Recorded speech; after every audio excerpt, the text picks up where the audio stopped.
Gee, hello. Can I help you? Oh. Of course. I'm sorry I'm running late.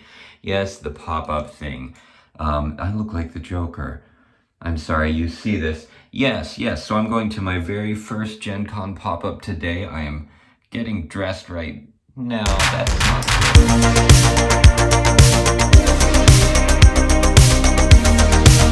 That's right. So I didn't make it to Gen Con, and maybe you didn't either. Maybe you did. I don't know. Anyway, the really cool local bookstore, Cape Fear Games, they are having a Gen Con pop-up with, I believe, at least 4 visiting like board game publishers or, that kind of thing. Anyway, so I'm going to go check it out and tell you about it. Hopefully get some videos, some pictures, maybe show you what I take home. So come along with me. As you can see, I got all fancied up. I got on my dress shirt.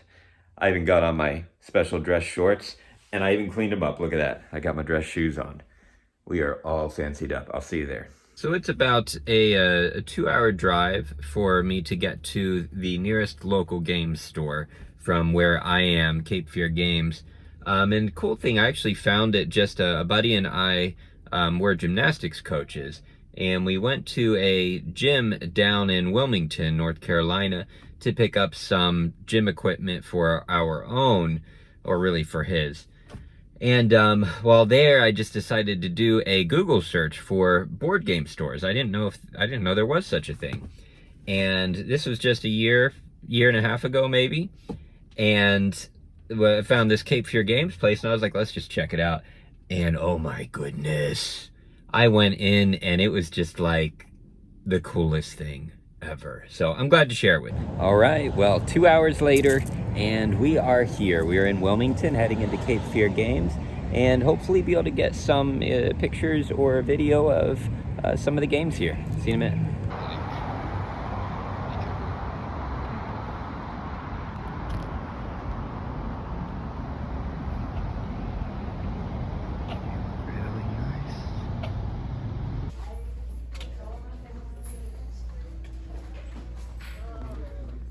All right, so found a little corner here to hide. I'm still too new as a channel building up to, not be shy about using the camera out in the area.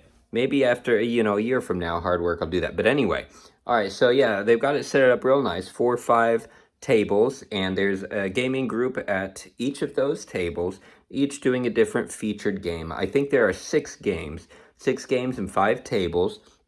And I was able to slide into one of the groups very easily. So it's very friendly, very comfortable if you are worried about that at all. And the host actually was able to point me to a table where they would let me slide into a game that already started. So really appreciated that, being, this is my first time and I don't really know anybody in that area. So that made it super easy, and we went through some of the different games. The first one, which I cannot remember the name of at the moment, it's a dungeon party. That's what it is. It's Dungeon Party.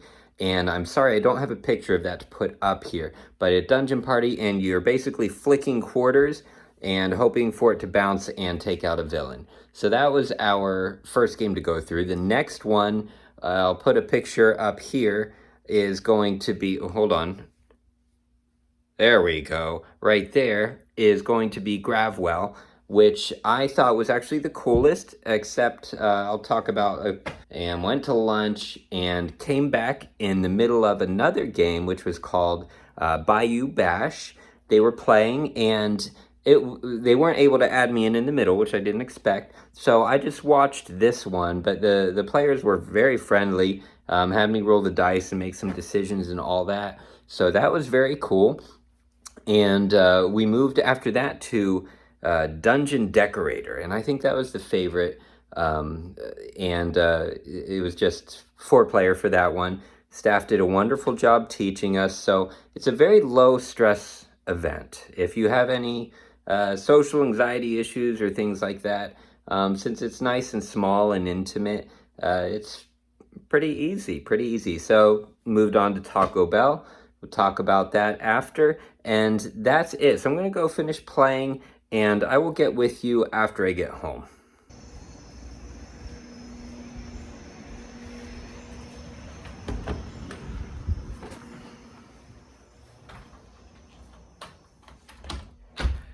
right, made it back about 10:30 p.m. Whew. That was a long day. I did not expect to stay the full 7 hours, but that was pretty cool. Yeah, so just got back, so it's about a 2-hour drive back. But looking back on it, so if you get a chance to do, if you can't make Gencon next year and you want to do a pop-up, it's surprisingly cool for something that's very small and kind of intimate. And of course, a lot of that has to do with the venue. This is a very good venue. But yeah, the players I played, I got a really good table, and we just moved around together playing each of the games. So I got there at about 12:45, and we didn't finish until 7:15, and I thoroughly enjoyed it. You know, I wasn't at any point bored, so that was cool. So, and the staff, of course, as far as teaching us, was wonderful. So no, there are no representatives from the publishing companies because it's a pop-up mini one. So it's just the staff of the game store. They learned the games ahead of time, and they would teach us. Worked out wonderfully, and then the games were there available for sale as well. And I actually did buy one of them, which I'll go over with you here. And it surprised me, the one that I got. Let me pull up my notes here. But yeah, so the first one that we played was a game called, it was by Forbidden Games Dungeon Party Starter Set. And this is almost like a drinking game, sort of, where you're tossing quarters. It's like playing quarters. So you have what you need is like a hard surface, like a wood table, like a bar type of table. And you have to flick these quarters, and it has to bounce once off the table and land on the villain that you're trying to defeat. You each play a hero, and if your quarter lands on the villain, then they take a hit. So it's actually a pretty cool idea, and if you miss, then you take a hit. And there's more to it than that, special skills and all that, but it's a really cool idea. It didn't work so well for us because of the type of surface we were on. The quarters wouldn't bounce. So it was a little frustrating, but I can see the concept of the game being cool. But I didn't walk away buying that one, but it is cool for a bar game. The Dinosaur Island Roar and Write wasn't there, so I'm not sure what ended up happening with that. I know some people were looking forward to that, but that wasn't there. So next we played was Renegade Games Studio Gravwell, which you saw a little bit there, so I won't go over all that. I loved Gravwell. That was a lot of fun. The only downside is, see, in Gravwell, the closer you are to other players as you try to escape this gravity well and get out, the closer you are to other players, the better, because that's how you move. You either push yourself away from a player or pull yourself toward a player. So what happened is one of the girls playing, she was ahead, and in one move it just turned, so she ended up having to move backward, and she was far enough away from the cluster of ships that she really didn't have any hope of catching up. So the whole game she was just moving forward, but she would never be able to catch up because there's no catch-up mechanic. So maybe there was only one playthrough, our first playthrough, so maybe that's not always the case. That was the only downside. I really loved Gravwell, and I would have bought it if they had a solo mode. And I forgot, they gave you this cool lanyard, so that was fun. Oops, covered in my mic there. It was fun to have a lanyard, all very official. But yeah, so that was cool. And so after that, we went to Bayou Bash. And who's that publisher here, even though I already told you? The Bayou Bash was, what are you? Where are you? Where are you? Where are you? Weird Games. WYRD, Weird Games. Cool. So Bayou Bash is the racing game, but what happened with that, that was fun. This one I actually just watched. It's a 4-player, I believe, and I was a 5th, so I was fine with watching. So the downside to that one, though, one of the girls said, is it got to feel a little grindy.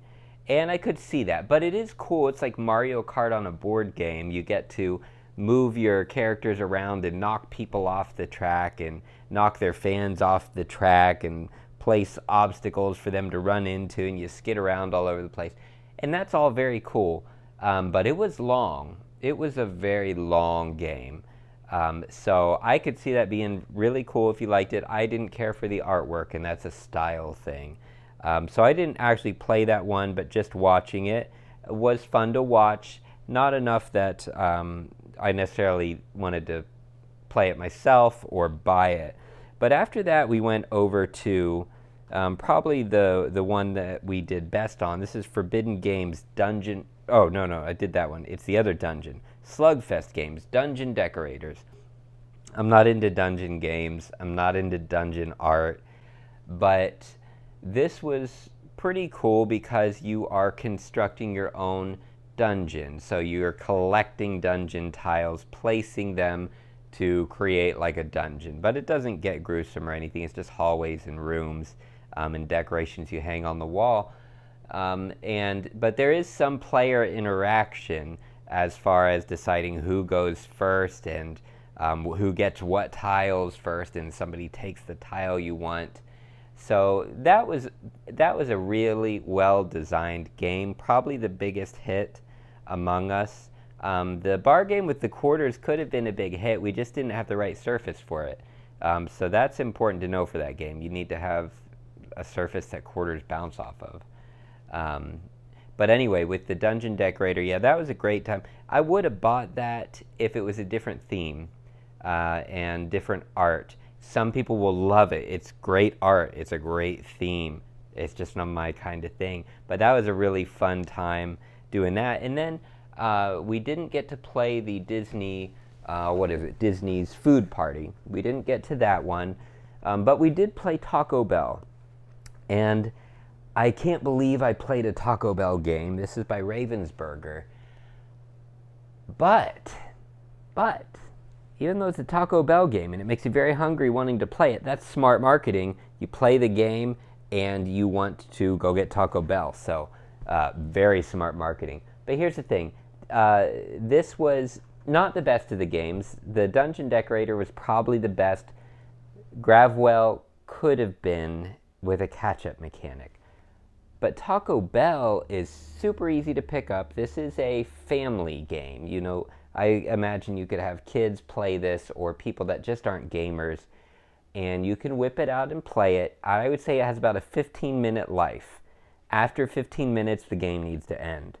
But those 15 minutes are cute and fun, and the odd thing is the art was my favorite art of anything there. So because of the fact that I don't have really many very, very simple games to learn and play, though they were all easy to learn, this one was very simple to learn, and I need something that can play in 15 minutes. That was with 3 players, and nice art. So the weird thing is I went home with Taco Bell, the board game. How odd is that? But I also got, show you here. So I got Taco Bell. That was the one featured right there. That was the one part of the actual Gencon. So that's the cool thing. If you decide to go to a Gencon next year, I assume it would be the same format where you get to play the games and they're also there to purchase. I wasn't sure about that. So that was good to know. And I wasn't sure if the publishers were going to be there or not, with it being a pop-up. So that was good to know as well. And the staff just did a wonderful job. I asked them as well, I asked if they got to pick the games that got sent. And no, so the Gencon decides the pop-up games and sends them to all the pop-up shops. So I did go around the store, though, afterward to pick up a few other games that really caught my eye. This one has a little bit of water damage on the back, but it's called Sweetlandia. This wasn't a part of Gencon, but I wanted to pick it up, and I'll do an unboxing and share more about that. But I'll show you Taco Bell again. It's a cool box. It's a cool box. All right, Campy Creatures. I picked that up as well. Same people that made Space Park and Parks. And the staff were super cool with helping me learn a little more about all of these games. And then Brussels. I've been wanting Brussels. I expected a big old box. It's not a big old box at all. It looks beautiful.